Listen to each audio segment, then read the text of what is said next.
Assalamualaikum warahmatullahi wabarakatuh. Terima kasih atas kehadiran teman-teman di kelas drainase perkotaan ini. Pada kesempatan hari ini, kita akan membahas mengenai secara umum apa itu drainase perkotaan dan juga apa saja macam-macamnya. Nah, menurut teman-teman, apa itu drainase perkotaan? Kan di sini ada dua, terdiri dari dua kata, drainase dan juga perkotaan. Seperti yang kita ketahui, drainase itu berasal dari kata bahasa Inggris to drain, yang berarti dia mengeringkan atau mengalirkan kalau bahasa dahulunya.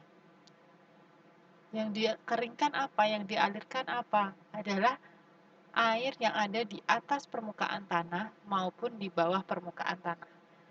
Sedangkan perkotaan merupakan suatu tempat kegiatan manusia gitu ya, yang letaknya kebanyakan di dataran rendah. Ada juga mungkin kota yang di dataran tinggi, gitu ya. Jadi drainase perkotaan ini adalah ilmu yang kita akan mempelajari bagaimana uh, kita akan mengalirkan atau mengeringkan air secara tepat gitu ya. Bukan hanya cepat, tapi uh, sekarang ada konsep lagi eco drainage itu kita tampung dulu istilahnya seperti itu di area perkotaan gitu. Fokus kita adalah bagaimana mengatasi eh, permasalahan drainase di perkotaan. Nah, seperti yang kemarin saya tanyakan, kenapa sih harus ada mata kuliah drainase perkotaan gitu ya? Nah, kalau teman-teman coba searching berita atau mendengarkan berita atau apapun ya yang ada di YouTube atau mungkin di berita di televisi gitu ya atau membaca berita di online gitu kan. Ada banyak hal gitu ya yang terkait drainase perkotaan. Misalnya kan kita tahu genangan, ada banjir gitu ya. Kalau ini ada beberapa berita yang saya cantumkan ini kondisinya di Malang gitu kan, ada drainase yang terhambat gitu. Kemudian ini ada apa namanya? Banjir yang tidak berhasil untuk ditangani. Kemudian ada normalisasi saluran drainase. Nah, kenapa dinormalisasi itu kan pasti ada permasalahan selanjutnya kan sebelumnya. Nah, kemudian nih kan masyarakat diminta sadar lingkungan. Jadi di drainase perkotaan ini kita tidak hanya berbicara tentang teknis gitu ya. Karena permasalahan drainase itu bisa jadi terjadi memang karena teknis secara tampungan belum mampu untuk menampung air gitu salurannya atau apa, tapi bisa juga terkait dengan sosial gitu, sosial budaya gitu ya, yang mungkin kita masih membuang sampah di selokan atau apa sehingga menyebabkan drainasenya, karena kalau dipenuhi sampah kan dia tidak bisa menampung secara optimal sesuai tampungannya gitu kan. Nah, itu tadi alasannya. Nah, kalau kita perhatikan gitu kan, ini ada tampang memanjang kawasan, ada kota yang di pinggir pantai. Di sini ada zona 1, zona 2 dan zona 3. Mulai dari dataran tinggi ke dataran rendah gitu. Menurut teman-teman mana ini yang paling banyak permasalahan drainasenya kalau di sini? Gitu ya. Nah, kalau kita lihat gitu kan dari gambar, di zona 1 dan di zona 2, kemungkinan permasalahan drainase untuk tidak mengalir itu kecil karena dia itu bisa mengalir secara gravitasi gitu ya. Karena ada perbedaan elevasi itu, ada perbedaan tingginya. Jadi air bisa mengalir secara gravitasi di zona 1 dan di zona 2. Tapi perhatikan ketika di zona 3, ketika dataran itu landai gitu kan, di sini akan muncul beberapa permasalahan drainase. Di antaranya ya seperti genangan gitu kan, atau banjir. Kalau genangan sama banjir itu beda ya. Kalau banjir itu kan ketidakmampuan badan air atau sungai itu untuk menampung air gitu kan. Maka meluap itulah terjadinya banjir. Sedangkan kalau genangan itu ya kayak yang air yang ada di tengah jalan itu loh, itu namanya genangan karena dia tidak bisa uh, saluran drainasenya ini tidak bisa menampung airnya. Nah, Kemudian disinilah permasalahannya ada di kebanyakan di zona 3. Nah, untuk apa saja sasaran drainase perkotaan ini gitu. Yang pertama adalah kota. Kota dengan yang di situ ada juga daerah pemukiman. Kemudian kita akan membahas jalan raya. Bisa juga di jalan kereta api. Butuh juga kan drainasenya seperti apa agar tidak nyembong istilah Jawanya. Kemudian di gedung, lapangan terbang, lapangan olahraga, kolam renang, stadion, kemudian mall gitu ya. Pertanian juga perlu gitu. Kemudian daerah yang tergenang air, entah itu karena konturnya rendah atau mungkin ada permasalahan tertentu, kemudian di bendungan dan juga di beberapa sektor lainnya. Nah, ini tadi yang saya bilang ya di zonanya. Zona 1 dan 2 itu sistem saluran drainasenya tidak bermasalah karena dengan kemiringan tanah itu bisa mengalirkan air secara gravitasi. Sedangkan di zona 3 yang tadi, di situ ada pengaruh pasang air laut mungkin atau air balik backwater sehingga di situ mungkin akan ada permasalahan tentang air buangan. Nah, sedangkan di infrastruktur air perkotaan itu ada 3 ya. Ada sistem air bersih, ada sistem sanitasi, dan juga drainase air hujan. Nah, ketiga sistem ini baiknya dia dikelola secara terintegrasi gitu. Agar apa? Agar pemanfaatan sumber daya airnya itu optimal dan juga pemanfaatannya itu juga bisa berkelanjutan gitu kan. Misalnya kita membuat suatu tabungan air hujan gitu ya, yang dia bisa untuk sumber air bersih atau sebagai recharge di infiltrasi gitu ya, pengisian air tanahnya gitu. Atau mungkin kita integrasikan sistem air hujannya dengan sistem sanitasi atau sistem air limbah. Itu juga bisa. Nah, untuk secara gambaran luasnya sistem infrastruktur air perkotaan itu seperti yang digambar gitu ya. Kita mulai dari atas gitu, ada air baku yang kita tampung. Ini maksudnya ke sistem air bersih dulu. Kita tampung di sebuah reservoir atau tampungan gitu. Kemudian kita mentreatment air itu, air baku yang kita ambil dari sungai tadi gitu ya, di suatu tempat gitu, kita treatment sehingga itu layak menjadi air baku. Kemudian kita distribusikan untuk digunakan. Nah, ini sudah masuk ke air baku. Setelah digunakan, kan pasti akan muncul air limbah gitu kan. Nah, di situ nanti akan ada pengelolaan sistem air limbah. Kita collect lagi, kita tampung lagi misalnya.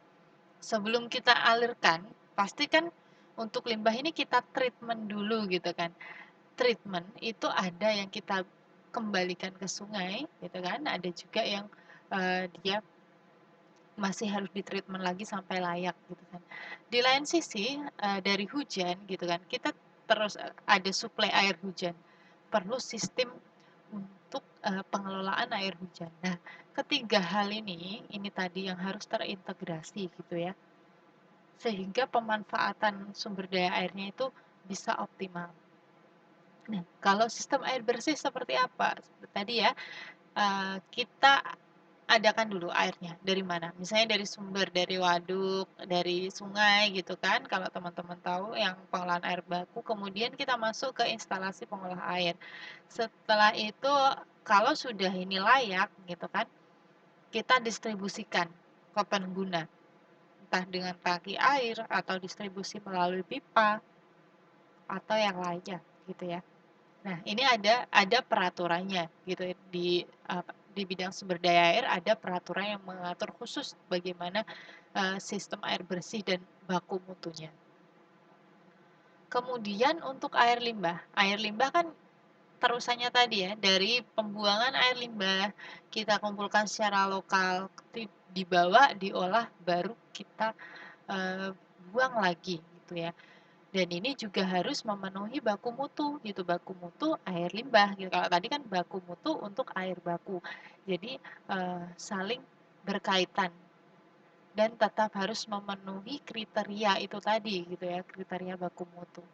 Nah, jenis-jenis sistem drainase itu apa saja? Ini dibagi menjadi 4, dari sejarahnya, letak bangunannya, fungsinya, dan juga konstruksinya. Nah, secara sejarah gitu ya, metodenya itu ada 2, alami dan buatan ya. Teman-teman pasti tahu ya, sering banget pasti ketemu di pinggir jalan atau di kota besar itu kan ada yang alami gitu. Yang alami itu tidak memerlukan bangunan gitu. Dia terjadi bisa dialirkan secara gravitasi atau memanfaatkan lahan yang ada gitu. Kalau drainase buatan itu ada juga pertimbangan dari estetikanya gitu.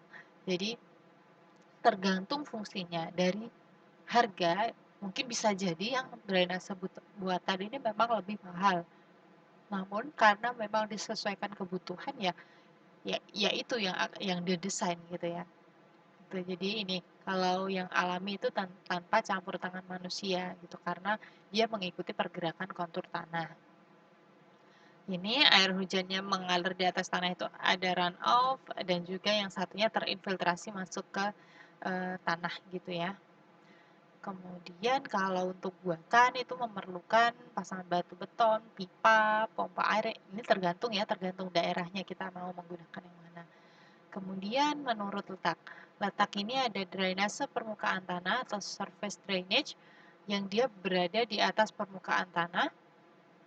Kita menggunakan hidrolika aliran terbuka ya untuk ini perhitungannya nanti. Kemudian ada juga drainase bawah permukaan atau subsurface drainage. Nah, ini medianya di bawah bawah permukaan tanah itu tadi yang berkaitan dengan artifisial, bisa juga menggunakan pipa atau konstruksi-konstruksi gitu ya. Kemudian menurut fungsinya ada single purpose atau penggunaan tunggal. Itu yang saluran yang berfungsi mengalirkan satu jenis air buangan, misalnya air hujan aja, limbah-limbah aja. Kemudian air baku aja seperti itu. Kemudian kalau multi purpose itu digunakan untuk beberapa tujuan gitu. Misalnya untuk saluran yang ada di tengah kota kan terbatas lahannya gitu, jadi disatukan antara hujan dengan air baku atau apa yang dia intinya adalah penggunaannya berbagai macam gitu. Tapi tetap memperhatikan fungsi fungsi utamanya. Nah, kalau untuk konstruksinya ada 2, saluran terbuka dan tertutup. Mirip tadi ya, mirip yang apa? Subsurface dan surface drainage tadi. Kalau saluran terbuka itu kan kalau kita punya lahan yang cukup gitu kan dan tidak membahayakan lingkungan terutama. Karena kan bisa jadi ada anak-anak atau apa kecemplung nyebur gitu kan. Nah, kalau yang tertutup biasanya untuk aliran kotor gitu kan, aliran limbah air gitu agar tidak mengganggu kesehatan dan lingkungan khususnya di tengah kota ya ini ya. Nah, kalau teman-teman perhatikan lagi, masalah sistem tata ruang kota ini yang akan berkaitan dengan sistem drainase ini bermacam-macam, di antaranya pertambahan penduduk gitu kan. Semakin banyak orang, semakin penduduknya naik ya, semakin penduduknya naik, pasti penggunaan airnya akan naik. Nah, ini akan berpengaruh juga terhadap air baku dan juga limbahnya. Berkaitan juga nanti dengan drainasenya, bagaimana kita membuang air limbah itu tadi. Kemudian peningkatan kebutuhan lahan dan fasilitas kota. Nah, fasilitas kota ini kan fasilitas umum juga ada gitu kan. Jadi dengan peningkatan kebutuhan lahan ini tentunya nanti bagaimana desain saluran drainasenya dan itu akan juga berpengaruh. Perubahan tata guna lahan ini sangat berpengaruh sekali gitu ya. Yang mungkin kita bisa mengalirkan air langsung terinfiltrasi dalam artian bisa langsung menyerap kalau tata guna lahannya berbeda sekarang misalnya yang dulunya lahan terbuka sekarang menjadi mall katakanlah gitu kan pasti akan berbeda kan pembuangannya gitu kan nggak bisa langsung terinfiltrasi. peningkatan taraf hidup masyarakat pasti akan berbeda karena ini kaitannya dengan konsumsinya nanti ya, konsumtif use-nya. Kemudian kondisi lingkungan seperti apa dan sosial budayanya seperti apa. Sosial budaya ini juga terkait ke kebiasaan masyarakat. Nah, seperti katakanlah ini ya kita punya saluran gitu. Kalau masyarakatnya tidak tertib, membuang sampah sembarangan sehingga mengurangi daya tampung atau kapasitas saluran milik kita gitu. Nah, untuk pendahuluan ini itu saja. Jika ada pertanyaan bisa teman-teman tanyakan di kolom komentar atau bisa didiskusikan langsung di forum si Pejar gitu ya. Saya tunggu nanti kita akan diskusi di pertemuan selanjutnya. Assalamualaikum warahmatullahi wabarakatuh.